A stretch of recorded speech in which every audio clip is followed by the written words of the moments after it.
What's up guys, welcome back to Horsepower and Pizza. My name is Bailey. As I had mentioned previously in a video earlier this week, I will be comparing the N54 BMW engine versus the N55 BMW engine and feeding you a little bit of insight into some of the common problems that arise with these engines. As some of you may already know, the N54 platform was introduced in 2007 with the 335i. In the E90, E92 generation.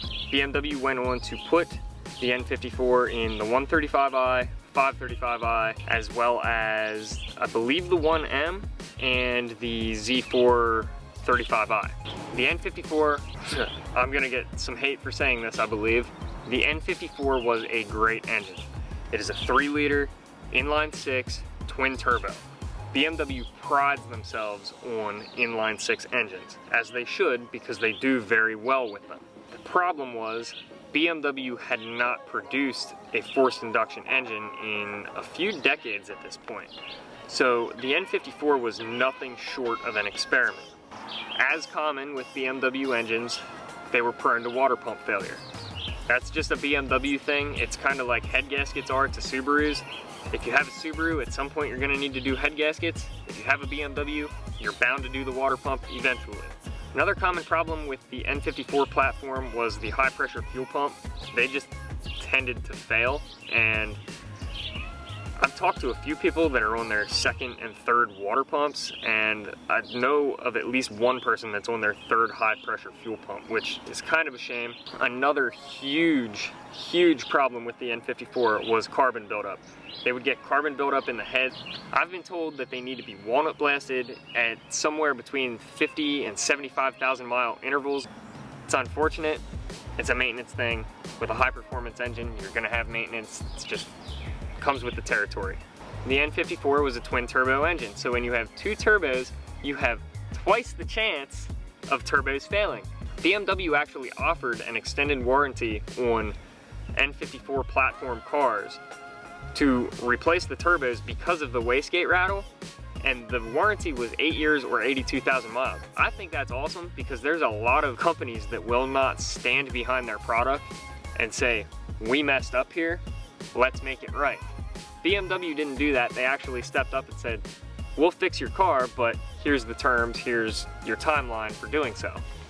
The N54 also suffered from valve cover oil leak issues, as well as charge pipe failure and boost leaks due to the charge pipe failure, leaky fuel injectors, and Vanos solenoid failure. The N55 was BMW's solution to the N54. It's still a 3-liter inline-6, but instead of 2 turbos, it is a twin-scroll single turbo. From my understanding, the way that works is there's 2 separate scrolls to the turbo. Each of them feeds off of 3 cylinders of the engine, as opposed to 1 turbo feeding off 3 cylinders and a second turbo feeding off 3 cylinders. You have a more reliable setup, a more efficient setup. The N55, like is in my 435i, to put it to you short, is more reliable than the N54. While it's a BMW, it is still prone to water pump failure. Some of the earlier N55s still had issues with the high pressure fuel pump failing, but a lot of those were replaced under warranty.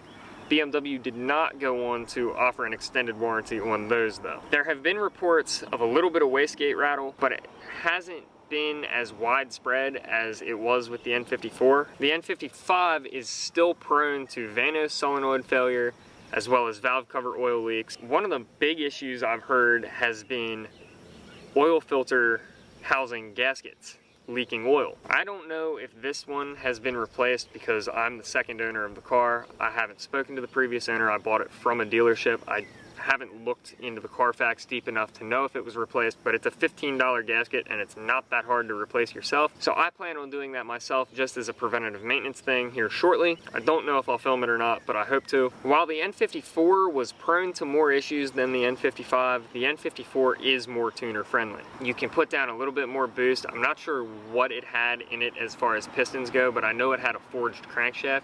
The N55 comes with cast iron pistons and a cast iron crankshaft, which I just found out today. I thought that was a little bit interesting because I figured if you had a forged crank in the N54, you probably would have went on to offer that in the N55. I don't know. I'm not BMW. I'm not an engineer for BMW. I'm not sure what the decision was with that. And as far as I can tell from all the research that I have done, the N55 tends to be the more reliable engine while not as tuner friendly. If you want to make a lot of fun power, you can throw a tune and some bolt-ons on any of these cars, N54 or N55, and make somewhat reliable power for not that much money. I know there's a kid locally with an N54 335. He's pushing like 18 pounds of boost. I don't know. I think he's still on stock turbos, but I know he's got a lot of other supporting modifications for it. It'll be interesting to see as I begin to modify this car where the money needs to go as far as supporting mods. I've done a lot of research so far. I know I'm doing a bigger front mount intercooler